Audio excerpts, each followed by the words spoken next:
Kwentong Bayan. Mataas na uri ng mutya na kung tawagin ay buto ng kalamansi. Matutunghayan sa kwento kung paano ang proseso ng pagkuha nito.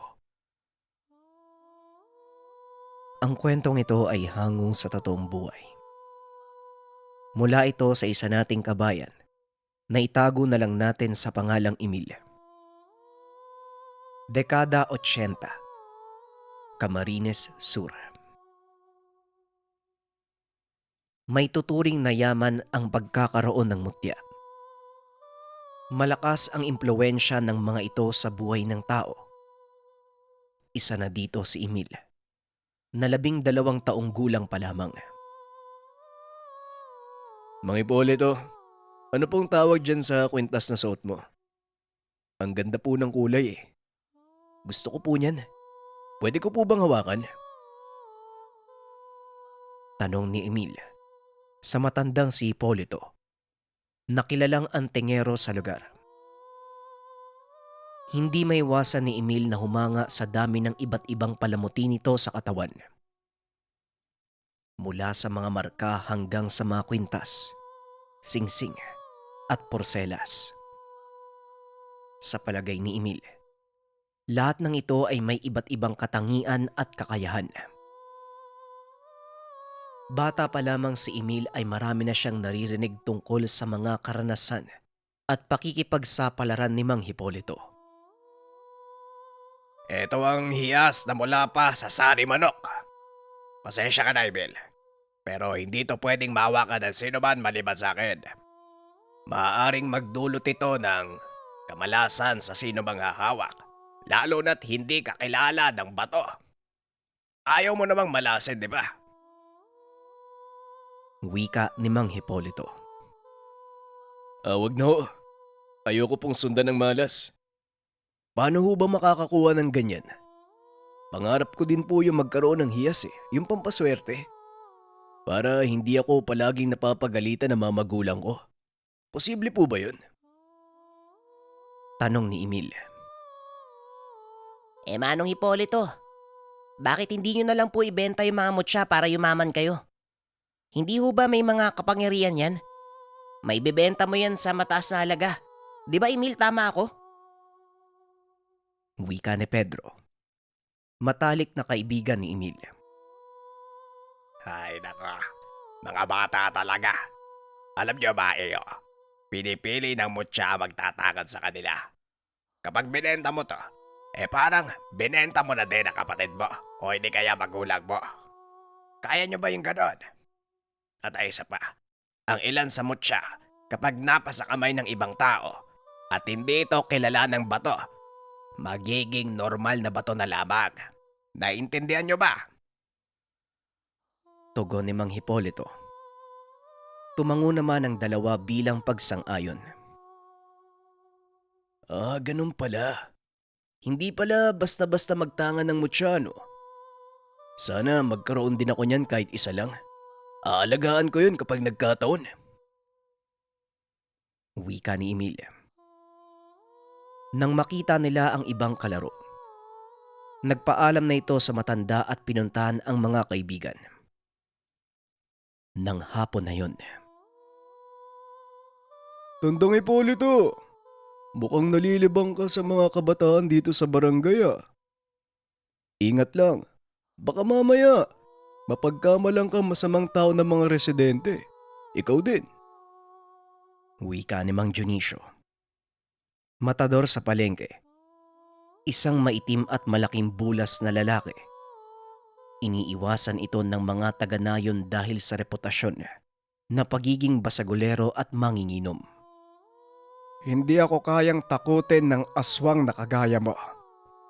Alam ko ang ginagawa ko at walang masama doon. Baka gusto mong malaman ng mga taga dito yung lihim mo. Aswang ka. Tugon ni Mang Hipolito. Napakunot ang mukha ng tao. Namumula ang mga mata habang nakatitig sa matanda. Pasalamat ka, maraming tao dito. Kung hindi, baka binutas ko yung dibdib mo. Wika ni Dionisio. Nagmamadali na itong umalis sa lugar. Hindi nito magawang sakta ng matanda dahil sa dami ng taong naroon. Subalit alam ni Mang Hipolito, banta ang aswang at hindi dapat ipagsawalang bahala. Mukhang hinahamon ako ng aswang na yun. Hindi niya yata kilalang binabangga niya. Wika ni Mang Hipolito sa sarili. Isa sa mga una at orihinal na residente si Mang Hipolito sa lugar. Ngunit dahil sa pagiging antengero at sa pagnanais na makatuklas pa ng malalakas na uri ng mutya, 2 taon itong nawala sa kanilang nayon. Nang mga panahong wala siya ay maraming nagbago. Marami na ding dayo ang napiling manirahan doon, kagaya na lang ni Dionisio at ng pamilya nito. 3 taon pa lamang simula ng unang mapadpad sila sa lugar nila Emil. Ni isa ay walang naghinala sa katauhan ni Dionisio, bukod sa barumbado ito at manginginom. Balik tayo sa lugar kay Emil.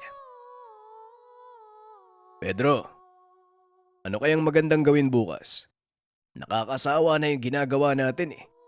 Pambata yung laro eh. Gusto kong maging magaling na antingero, kagaya ni Manong Hipolito. Maghanap kaya tayo ng mutya. Dapat magsanay ako para mas lumakas yung katawan ko. Ikaw ba anong balak mo? Huwag mo sabihin habang buhay ka na lang makikipagpatentero kay Jomar. Tanong ni Emil. Hindi naman sa ganon. Ako, ang gusto ko yumaman eh. Yung may malaking bahay at mga katulong. Para hindi na ako palaging inuutusan nila kuya at nila itay. Tugon ni Pedro. Ganun ba? O sige, kapag mayaman ka na, bigyan mo na lang ako ng pera. Ako, makikipagsapalaran ako kagaya ni Mang Hipolito. Gusto kong maging sikat at pinag-uusapan ng lahat. Pero uwi muna ako ah. Maggagabi na eh. Mamaya, mapagalitan na naman ako eh. Wika ni Emil. Naghiwalay na sila ng daanan ng kaibigan. Kinagabihan habang naghahanda ng makakain ang ina ni Emil, may narinig silang sumigaw sa labas. Lumabas yung matapang dyan. Nasaan ka na? Ikaw na matanda ka. Asan ka? Ilabas mo yung tapang mo. Wika ni Dionisio. Naku naman, mukhang lasing na naman tong si Dionisio eh. Gabi-gabi na lang ganyan ah. Kaya ikaw Emil, huwag kang gagaya dyan kay Dionisio. Kawawa naman ang pamilya mo kapag nagkataon. Wika ng nanay ni Emil. Opo nay, at isa pa, hindi ko pinangarap na maging lasinggero. Ano po bang ulam nay? Hayaan nyo na lang si Mang Dionisio, gutom na ako eh. Tugon ni Emil. Maya-maya pa natahimik ang paligid. Na tila ba umuwi na ang lasinggerong si Dionisio. Kinabukasan. Tao po. Emil, gising ka na ba? Tara na sa barangay, maraming tao dun ngayon eh. Nireklamo ni Aling Igna si Mang Dionisio. Pinasok daw yung bahay nila kagabi pagkatapos. Pinagtangkaan silang mag-ina. Wika ni Pedro. Nang puntahan nila ito sa barangay, totoo nga ang kwento ni Pedro. Naroon at nag-iingay si Aling Igna habang pinapakalma ng kapitan. Ay nako, sinasabi ko sa inyo. Kapag hindi kayo umaksyon, baka sa susunod may mapatay na yung lasinggero na yan. Bigla na lang kaming pinasok kagabi. Mabuti na lang may mga napadaang tanod. Kung hindi, baka kung anong ginawa sa amin yan, nako. Wika ni Aling Igna. Hayaan niyo po, kapag nakita namin si Dionisio ipapatawag namin kayo para magsampa ng reklamo at para makapag-usap din po kayo. Wika ng kapitan. Wala nang usap-usap. Dapat ikulong nyo yan. Mukhang adik eh. Nanlilisik yung mata. Tapos namumula. Wika ni Aling Igna. Habang sila Emil naman, todo siksik sa mga tao para makapunta sa unahan ng umpukan. Nakita nila si Mang Hipolito, kaya sinundan nila kagad. Mang Hipolito, sandali lang. Saan po kayo pupunta? Tanong ni Emil. O kayo pala, Emil. Dyan lang sa Kakahuyan mamimitas ng mga lamang gamot. Bakit napakaraming tao yata dito? Ano bang nangyari? Tanong ng matanda. Kasi po si Mang Dionisio, pinasok yung bahay nila Aling Igna kagabi. Kamuntikan pa nga daw po silang pagtangkaan. Ang sabi ni Aling Igna, mukhang lango sa bawal na gamot. Namumula daw po yung mga matay. Wika ni Pedro. Oo nga po, kagabi. Nasa may labas namin yun si Mang Dionisio eh. Nagwawala. Naghamon ng away. Lasing yata eh. Dagdag ni Emil. Aba, mukhang lumalala ang pamimeste ng aswang na yan ah. Bulong ni Mang Hipolito. Sino pong aswang Mang Hipolito? Ah, nga pala. Pwede po ba kaming sumama sa gubat? Turuan niyo po kami maghanap ng mutya. Para sa susunod na magwala si Mang Dionisio, ako na po yung magtuturo sa kanya ng leksyon. Lalo pa't tinatakot niya yung mga kababaihan dito eh. Wika ni Emil. Aba, sigurado ka ba dyan sa gusto mo? Hindi basta ang binitawan mong salita, iho. Kung hindi lang din buo ang loob mo, itigil mo na ang pag-asam na makakuha ng tangan. Hindi ito para sa maihinang puso. Wika ni Mang Hipolito.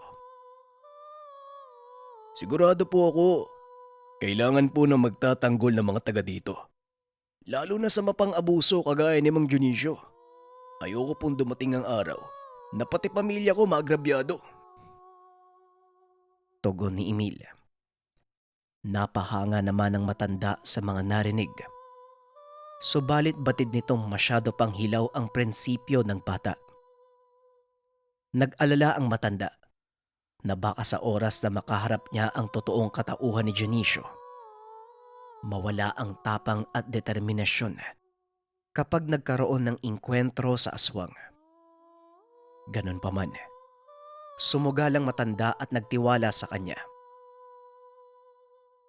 Kung talagang tapat ka sa mga sinasabi mo at buo ang loob mo, mamayang gabi, hintayin mo ko sa tuktok ng burol na yon. Dapat mag-isa ka magdamag. Dadating ako pagsilip ng araw at kapag hindi nagbago ang isip mo, tutulungan kita. Kaso kapag hindi kita naabutan doon, isuko mo na ang pagnanais na makakuha ng tangan. Mamuhay ka na lamang ng normal, kagaya ng ibang tao. Wika ni Mang Hipolito. Nag-alala ang kaibigang si Pedro. Oy Emil, wag ka na lang kaya tumuloy. Delikado dun eh. Napakaraming mabangis na hayop dyan. Baka mapano ka. Kalimutan mo na lang yung tangan. Hayaan mo na yung matanda.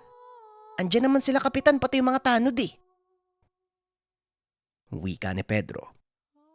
Subalit makikita sa mukha ni Emil na desidido ang pasya. Opo, maghihintay ako sa taas ng burol. Kailangan ko lang naman makatagal doon, di ba, hanggang umaga? Tama po ba, Mang Hipolito? Tanong ni Emil. Tama ang sinabi mo. Wala kang ibang gagawin. Ano man ang marinig o makita mo, kailangang manatili ka sa ilalim ng punong nasa tuktok ng burol. Wika ni Mang Hipolito. Matapos nun, iniwan na sila ni Mang Hipolito. Pinagmasdan na lamang ng magkaibigan habang naglalakad ang matanda papasok ng kagubatan. Emil, sigurado ka ba talaga? Ang iniisip ko lang, natatakot ako. Basta tandaan mo kapag nagbago yung isip mo ha. Hindi mo kailangang sundin yung matanda.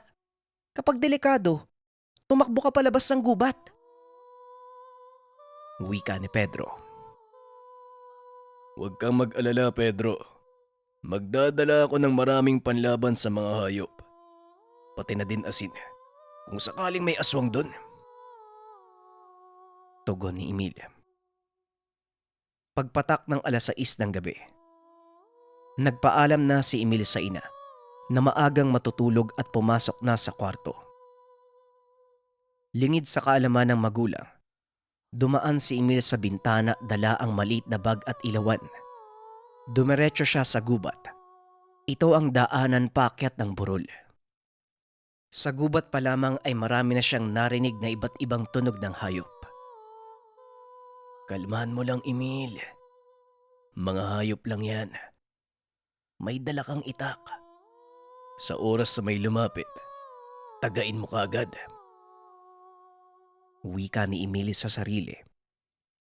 Bago pa man umakyat, may nakita siyang napakaitim at malaking ahas na may gintong mata. Umiilaw kapag natamaan ng liwanag mula sa flashlight. Tabi-tabi po. Makikiraan lang po. Wika ni Emil. Ito ang natutunan niya sa mga matatandang lasinggero sa tuwing nag-uusap sa mga karanasan nila sa engkanto. Kaso nga lang, tabi-tabi po. Makikiraan lang po. Wika ng boses. Hinayaan lang ito ni Emil. Alam niya na sa oras na magpadala siya sa takot, siguradong matatalo siya. Patuloy lamang siyang naglakad hanggang sa marating niya ang tuktok ng burol, kung saan malinis ang paligid. Nag-iisang matandang puno ng kalamansi lamang ang naroon. Teka, akala ko kung anong puno. Kalamansi lang pala. Ang dami pang bunga. Sakto, mamaya pagdating ni Mang Hipolito, mangunguha ako ng bunga. Wika ni Emil. Pumwesto siya sa ilalim nito. Inilatag ang sapin at naupo doon. Naglagay din siya ng mga tuyong sanga ng kalamansi sa paligid bilang pangharang sa mga mababangis na hayop. Gamit ang posporo ay nagsindi siya ng apoy sa iilang tuyong dahon at sanga na pinulot sa daan. Mahaba ang gabi. Hindi pwedeng flashlight ang gamitin niya.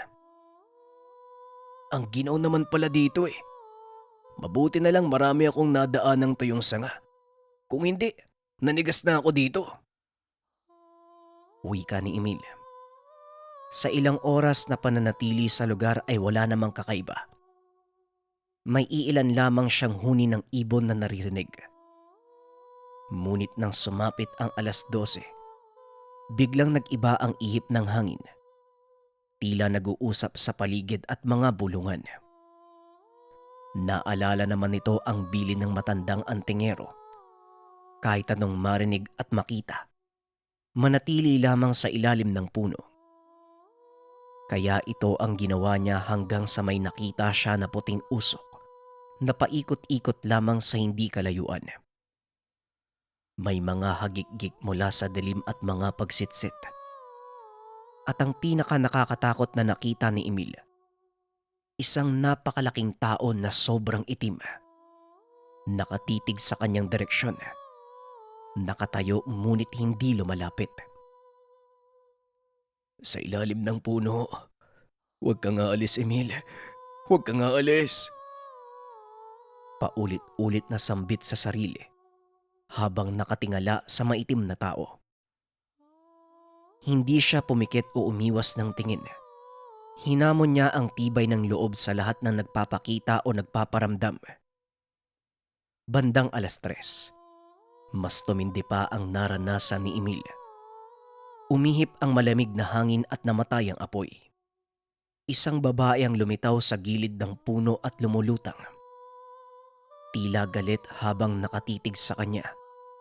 Ngunit kakaiba dahil mahaba ang tenga at napakaliit ng muka. Puno. Sa ilalim ng puno. Huwag kang aalis, Emil. Dito ka lang.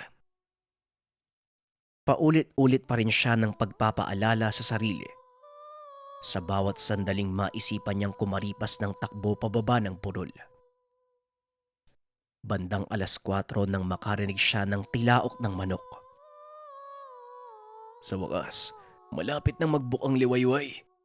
Nasaan na kaya si Mang Hipolito? Wika ni Emil habang namumugto ang mga mata sa antok. Maya-maya pa, nakarinig siya ng naglalakad mula sa baba ng burol. Mang Hipolito, ikaw ba yan? Tanong ni Emil. Aba, kapag siniswerte ka nga naman, may nakahanda ng pagkain. Wika ni Mang Dionisio. Teka, Mang Dionisio, anong ginagawa niyo dito? Huh? Nagtatanong ka pa? Huwag kang mag-alala. Hindi naman to masakit eh. Titikman lang kita. Tugon ng aswang habang papalapit kay Emil. Naalala niya ang asin na dala. Sa ilalim ng puno. Huwag kang aalis sa ilalim ng puno. Paalala niya sa sarili sabay saboy ng asin. Panay-iwas naman ang aswang sa bawat pagsaboy ng asin ni Emil. Sige, saboy. Hindi Tatagal, mauubos din yan. Wika ng aswang. Teka, kailangan kong paabutin to bago sumikat yung araw. Wika ni Emil. Bigla siyang tumigil sa pagsaboy. Oh, bakit ka huminto? Magsaboy ka lang, bata. Wika ni Dionisio. Ayoko. Lumapit ka muna. Sayang yung asin ko eh.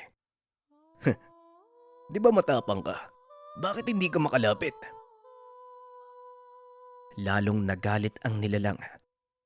Nagwala ito at gigil na inambahan si Emil.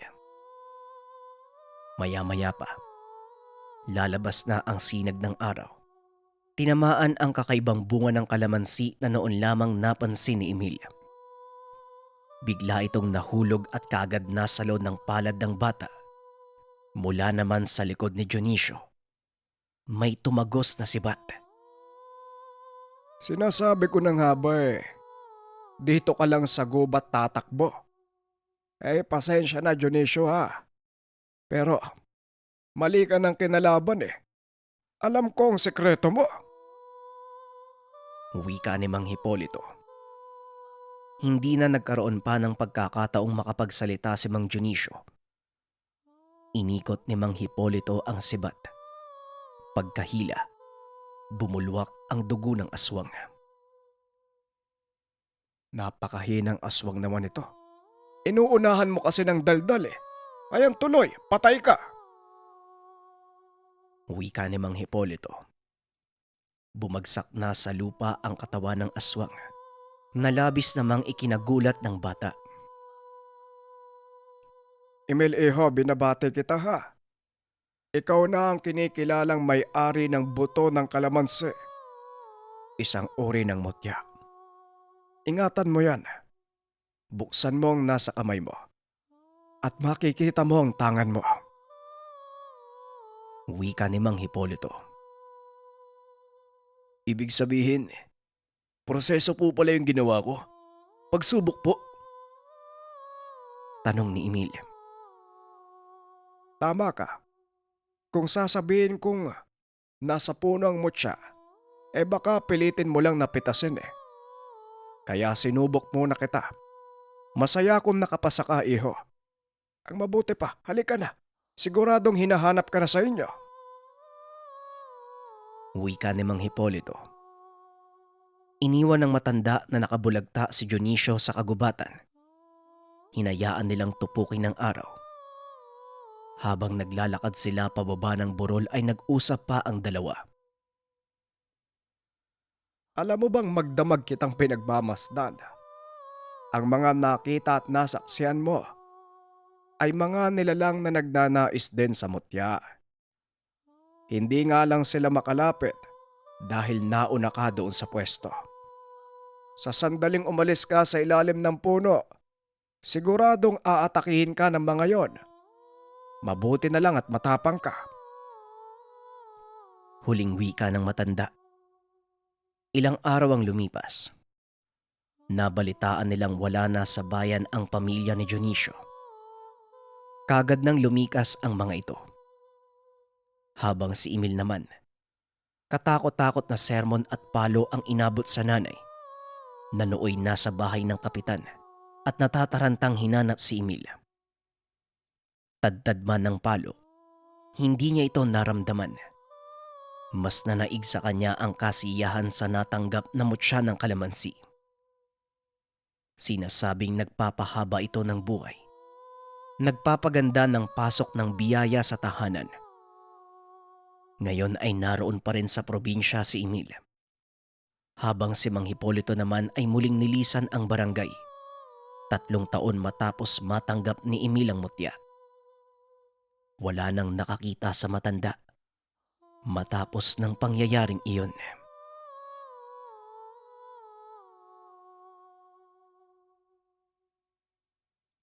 Ang kwentong ito ay hango sa totoong buhay. Mula ito sa isa nating kabayan na itago na lang natin sa pangalang Paloy. Taong 1997. Samar. Anong nangyayari? Bakit ang dami namang pasa ng mukha mo, Berto? Akala ko ba mag-aararo ka lang ngayong araw? Tanong ni Nanay Monet. Oo nga, Tay. Ano po bang nangyari? Ayos lang po ba kayo? Susunod sana kami ni Nanay sa bukid para magdala ng tanghalian. Kaso bigla ka namang umuwi. Tsaka, hinabol ka ba ng kalabaw, Tay? Puro puti ka po, oh. Dagdag ni Paloy. Tumahimik nga kayong dalawa. Paloy, kunan mo na lang ako ng tubig at lilinisin ko ang katawan ko. Hindi mapuwersa itong kamay ko eh. Parang may naipit na ugat. Monet, samahan mo nga ako magpahilot mamaya. Mga walang hiyang yun. May araw din sila sa akin. Wala naman akong ginagawang masama. Pinagtulungan ba naman ako ng mga hayop? Tugon ni Tatay Berto. Aba, sino namang nambugbog sa'yo?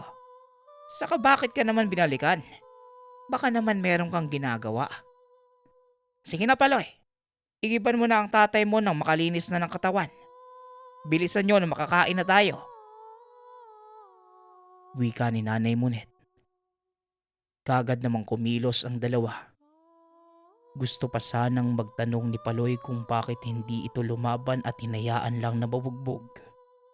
Habang naglilinis ng katawan si Tatay Berto, paghihiganti pa din ang nasa isipan niya.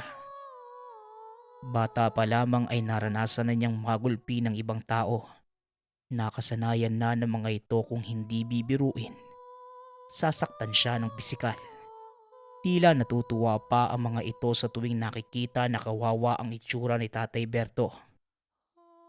Dahil sa sobrang pagnanais na makapaghiganti, sumagi sa utak ni Tatay Berto na puntahan ang kapatid na si Tia Linita. May kakayanan nitong mangkulam at mangbarang. Yon ang matagal ng sikreto ng kapatid na si Tatay Berto lamang ang nakakaalam. Monet, pupunta muna ako kina Linita ngayong hapon. Doon na din ako siguro magpapahilot. Siya nga pala, baka gabihin ako. Mauna na kayong maghapunan ni Paloy. Huwag niyo na akong hintayin. Wika ni Tatay Berto. Oh siya, sige. Dalhan mo din ng saging at kamote ang kapatid mo. Minsan ka na nga lang makapasyal. Magbitbit ka naman ng pasalubong. Sigurado kung matutuwa yun pag nakita ka niya. Tugon ni Nanay Monet. Tay, sama po ko. Matagal na akong hindi nakakapasyal kina Tia. Malapit lang naman pero hindi man lang tayo makapasyal doon.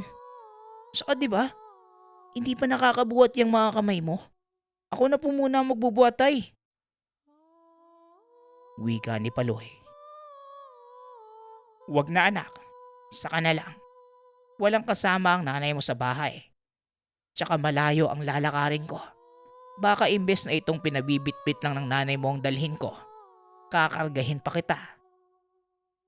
Kaya ko na anak. Saka mas kailangan ka ng nanay mo dito. Tugon ni Tatay Berto. Kahit masama ang loob dahil hindi isinama ng ama, sumunod na lamang si Paloy.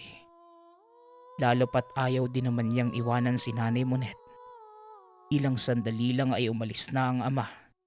Bitbit ng bata ang laruang baril na gawa sa kahoy. Nagpaalam ito sa ina na maglalaro sa labas ng bakuran. Nakita ng bata mula sa bintana ang mga kaibigang naglalaro. Malapit lang sa bakuran. Tumango lang naman ang ina dahil abala ito sa pagbabanlaw ng labada sa likod bahay. Hoy Paloy, huwag kang lalayo ha. Madilim na anak. Wika ni Nanay Monet. Opo nay, ipapakita ko lang tong ginawa ni tatay na laruan. Ang ganda eh. Alam mo naman ay, lagi ako iniinggit ng mga yun sa mga laruan nila. Ngayon, ako naman ang meron ay. Tugon ni Paloy. Anak, hindi tama ang ganyang pag-uugali. Makipaglaro ka lang. Huwag mo nang iyabang yung mga laruan mo. Ayos ba yon? Sa kahayaan mo lang kung nagyayabang sila. Ang mahalaga, mabuti kang bata. Dagdag ng ina. Niyakap ni Paloy ang ina bago umalis. Alam niyang tama naman si Nanay Monet. Kaya nawala na sa isip ng bata na magyabang. Bagkus nakasukbit lang sa likod ng suot na short ang laruan. Ayaw na niya sanang ipakita sa mga kalaro. Patakbo itong lumapit sa kinaroroonan ng mga kaibigan. Makikisali lang sana ngunit bigla siyang tinulak ng isang bata. Sinabi nitong ayaw nilang makipaglaro sa anak ng duwag. Ayaw namin makipaglaro sa anak ng duwag at lampa. Baka mahawa pa kami. Tatay mo lampa. Wika ng kaibigan. Oo nga eh. Mantakin mo. Isang suntok lang ng tatay ko. Iyak agad yung tatay mong lampa. Kaya lampa ka din. Kagaya ng tatay mo. Iiyak na yan. Anak ka ng duwag. Dagdag ng isa pa. Grabe naman kayo. Hindi duwag ang tatay ko. Tugon ni Paloy. Sa sobrang galit ay hinugot ng bata ang laruan sa likuran at walang pagdadalawang isip na hinampas sa ulo ng mga kaibigan. Sa lakas ng pagkapalo ay nagkabukol ang mga ito. Maliban doon, nagtamo din ng mga sugat dahil sa tigas at talas ng laruan. Nagtakbuhan ng mga ito habang umiiyak. Nanginginig pa sa galit si Paloy nang maabutan ng ama. Nang mga oras na yon, hindi din maipinta ang pagmumukha ng makita ang anak. Hinawakan niya si Paloy at inakay pa uwi. Nang makita sila ni Nanay Monet sa pinto. Ano bang nangyayari sa inyo? Paloy, bakit? Anong nangyari? Tanong ni Nanay Monet. Ewan ko ba dito sa anak mo? Naabutan ko na lang sa labas. Naiyak habang nanginginig. Hawak pa nga niya yung baril niya eh. Paloy, ano bang nangyayari anak? Sabihin mo sa amin ang nanay mo. Wika ni Tatay Berto. Sabi po kasi nila, duwag at lampa ka daw tay. Sabi ng anak nung nambugbog sa'yo. Siyempre, pinakita ko lang sa kanila na hindi tayo duwag. Takot din naman pala sila eh. Tugon ni Paloy. Ano bang ginagawa mong bata ka? Tsaka, ano yung pula sa laruan mo? Tugo ba yan anak? Diyos ko, sabi ko naman sa'yo makipaglaro ka lang. Hindi makipag-away. Paano na yan Berto? Siguradong susugod ang mga... Hindi pa natatapos sa magsasalita ang ina. Ngunit biglang may kung anong bumagsak sa bubong. Akmang lalabas sana si Tatay Berto ngunit pinigilan siya ng asawa. Ramdam nitong delikado kung sasabayan niya ang init ng ulo ng mga nakaalitan. Nagsisigaw pa ang mga ito habang patuloy pa rin sa pagbato sa bubong. Magtago na kayo mag-ama. Sa oras na lumabas kayo dito, makikita nyo ang hinahanap nyo. Lalo ka na, Berto. Ilabas mo rito ang anak mo! Wika ng kaalitan na si Butyo. Papasukin na sana sila. Mabuti na lamang ay biglang may mga tanod na umawat. Marami nang nakikiusyoso sa nangyayari. Sa tulong ng tanod ay nadala ang 2 panig sa barangay upang alamin kung ano nga ba ang pinagmula ng gulo para maayos. Kinausap ng kapitan ang 2 partido para hindi na lumaki ang away, lalo pat nadamay lamang ang mga bata. Sa harap ng kapitan ay tila maamong tupa si Butyo. Nagkukunwari na sila pa ang inagrabyado. Diniin ng mga ito na hindi tinuturuan ng tama si Paloy at bigla na lamang nananakit. Magsasalita pa sana ang bata upang depensahan ang sarili. Ngunit pinigilan ito ng ina at sinabihang humingi ng paumanhin at ipangako na hindi na uulitin ang ginawa. Napayuko lang si Paloy kahit sobrang bigat ng kalooban na siya pa ang naging masama. Padilim na nang matapos ang komprontahan sa barangay. Habang naglalakad pa uwi ay walang imika ng mag-asawa hanggang sa makapasok ng tahanan. Umupo lang si Paloy sa sala habang si Nanay Munit naman ay inihanda na ang hapunan. Si Tatay Berto naman ay dumiretso na sa kwarto. Lingid sa kaalawan ng asawa. Ang dalang bote ni Tatay Berto na may lamang insekto. Mula ito sa kapatid na si Tia Linita. Alam niyang hindi sila makakalaban sa pisikal at lalong hindi pumapanig ang katarungan sa kanila dahil magaling magmanipula ang kabilang kampo.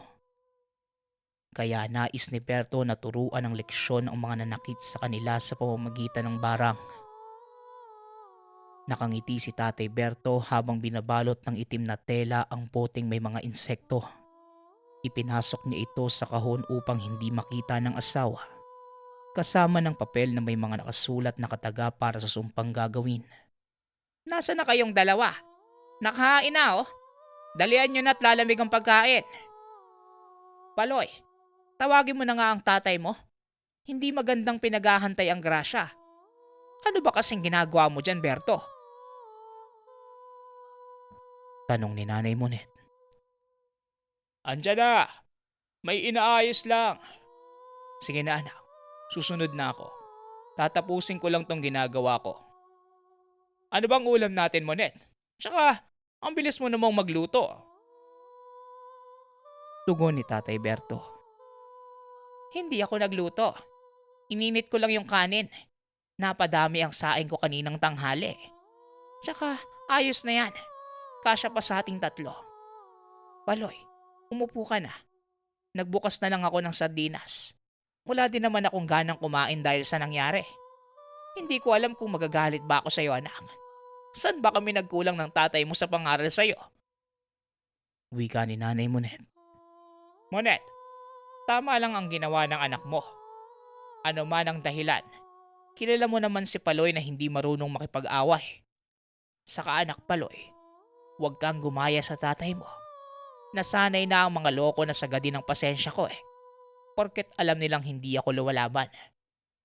Paloy, mas mali na hayaan mo silang inaapi ka. Wika ni Tatay Berto. Sila naman po talaga yung nanguna Gumanti lang po ako. Malas lang nila. Hindi nila alam na may dala akong... Tama na nga yan. Kayong dalawa ha. Lalo ka na Paloy. Hindi pa rin tama na gano'n ang gawin mo.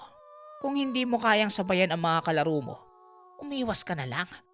At ikaw naman Berto, huwag mong konsintihin yung anak mo ha. Hindi natin pinalaking masama si Paloy.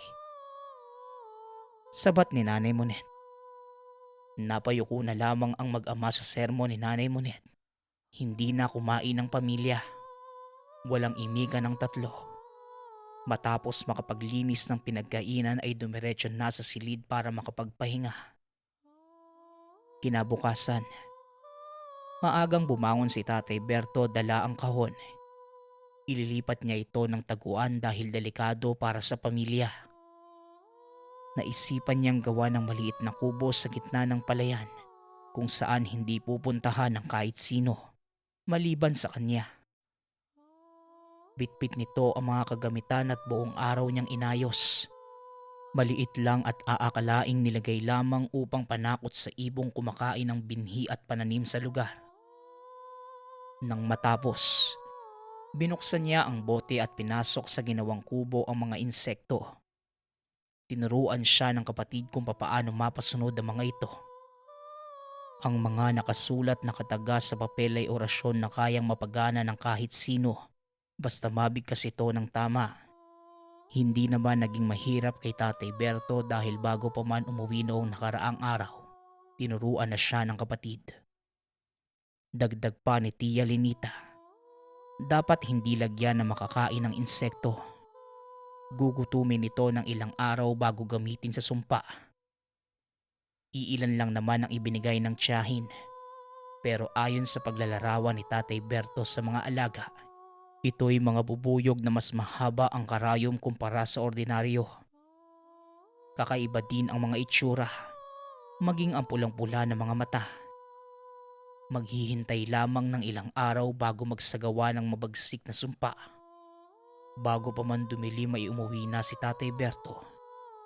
Ngunit sa kasamaang palad ay nakasalubong niya muli si Butcho kasama ang mga kaibigang lasing. Iiwas na lang sana si Tatay Berto. Ngunit bago pa man siya nakaiwas ay bigla siyang hinablot. Pinagsusuntok ni Butcho at mga kasama nito. Walang kalaban-laban si Tatay Berto habang pinagtutulungan siya ng mga lasing. Halos hindi na makabangon ang ama dala ng mga pasangnata mo. Dito na mas tumindi ang galit sa loob ni Tatay Berto. Sa isip niya, gagantihan niya lahat ng mga taong gumawa ng dahas sa kanya.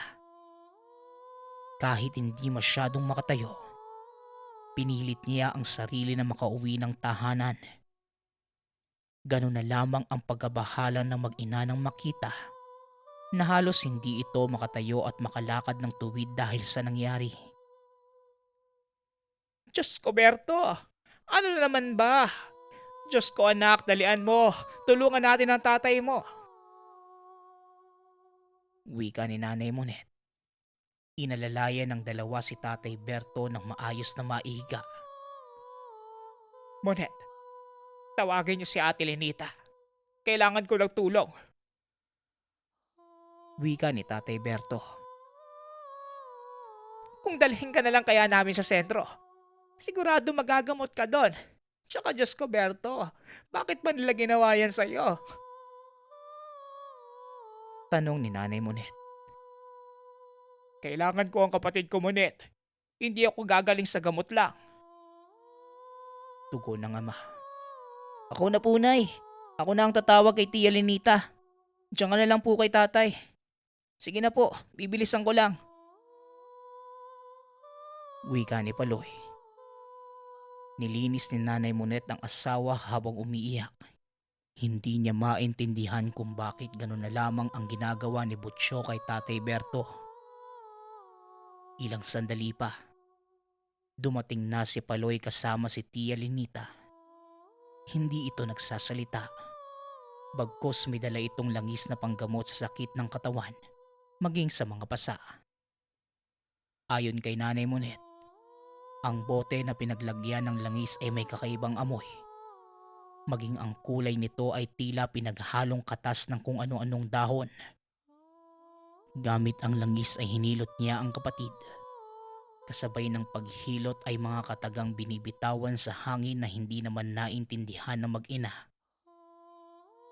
Ilang sandali pa'y naging maayos ang pakiramdam ni Tatay Berto. Kahit mababakas sa katawan at mukha ang mga pasa, tila wala na itong nararamdamang sakit at kaagad na nagpasalamat sa kapatid. Maraming salamat, Ate Lenita. Tama nga si Berto. Magaling kayong manggagamot. Ayos ka na ba, Berto? Kamusta ang pakiramdam mo? Tanong ni Nanay Monet. Magiging maayos na siya, Monet. Pero Berto, ang napag-usapan natin, ako na ang bahala sa mga demonyong lasinggeron yon. Ituloy mo na ang kailangang gawin. Aalalayan kita. Tignan na lang natin kung hanggang saan ang tapang ng mga yon. Wika ni Tia Lenita. Tay, natatakot po ako. Saka di ba, pinagkasundo na kayo sa barangay. Bakit naman sila ganun, Tay? Dagdag ni Paloy. Niyakap ng ina ang anak. Tumingin lang ang ama sa kanila. Walang ekspresyon at ni hindi nagsasalita. Ilang sandali pa dala ng paglalim ng gabi, pinatulog na ni Nanay Monet ang anak. Samantalang magkasamang umalis sa magkapatid. Ang paalam ni Lenita ay may pupuntahan lamang sila at babalik pagkatapos. Nababalisa si Nanay Monet ng mga oras na yon. Hindi niya alam kung saan pupunta ang dalawa o ano bang gagawin.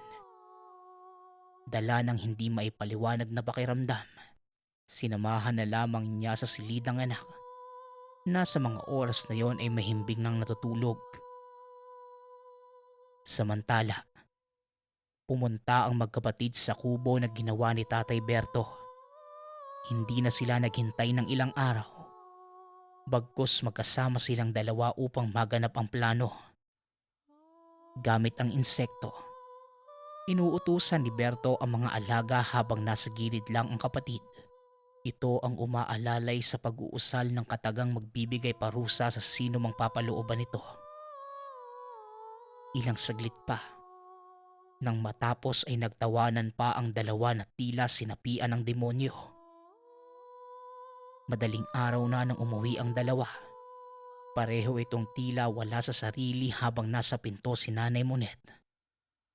Pareho ding puno ng putik ang mga damit at tila wala pa ring ekspresyon ng mga muka. Hinayaan na lang ni Nanay Monet makapasok ang dalawa. Ni hindi ito nakapaglinis ng katawan at bigla na lamang natulog sa upuan. Bumalik na rin sa pagtulog si Nanay Monet. Nagising na lamang sila sa mga sigawan sa labas na tila nagkakagulo. Meron pa silang narinig na tunog ng patrol at ambulansya. Ano pong nangyayari? Bakit ang ingay po sa labas? Saka... Huwag mo nang alamin, Paloy. Sige na, dito ako mag-aagahan kasama nyo. Kung ano man ang problema sa labas, hindi na natin yung problema. Monet, kung ano man ang mga nakita mo, tumahimik ka na lang at asikasuhin ang pamilya mo. Nakuha lang nila ang para sa kanila. Sabat ni Tia Lenita. Paloy, magagahan na tayo. Monet, tama ang ate. Kung ano man ang problema sa labas, wala na tayong pakialam doon. Tugon ni Tatay Berto. Ayon sa kwento ng mga kapitbahay, natagpo ang patay sa tapat ng sariling tahanan si Butcho na wala ng buhay. Ayon pa sa mga saksi, pinaghihinalaan nilang dahil sa kalasingan, kung saan-saan ito sumuot dahil puno ang katawan ng mga tusok. Halos hindi makilala ang muka dahil sa pamamaga. Ni wala man lang makapagsabi kung ano ba talaga ang tunay na pinanggalingan ng mga natamong sugat sa katawan. Nanatiling lihim ang gawain ng dalawa at patuloy na hindi nagsasalita si Nanay Monet kung ano man ang nalalaman. Maging si Paloy, ni hindi noon naintindihan ang ginagawa ng ama at tiyahin. Ngunit sa paglipas ng panahon at nagkaisip, doon lamang niya napagtanto na isa sa pinakamagaling na mambabarang ang tiyahin. Ngunit pinagdiinan ni Tia Lenita sa kanya na hindi ito dapat ipagmayabang dahil hindi ito ang bagay na maganda para sa iba. Ngunit sa oras na makanti ang pamilya, walang pagdadalawang isip niyang gagamitin ang katangian sa kaliwa.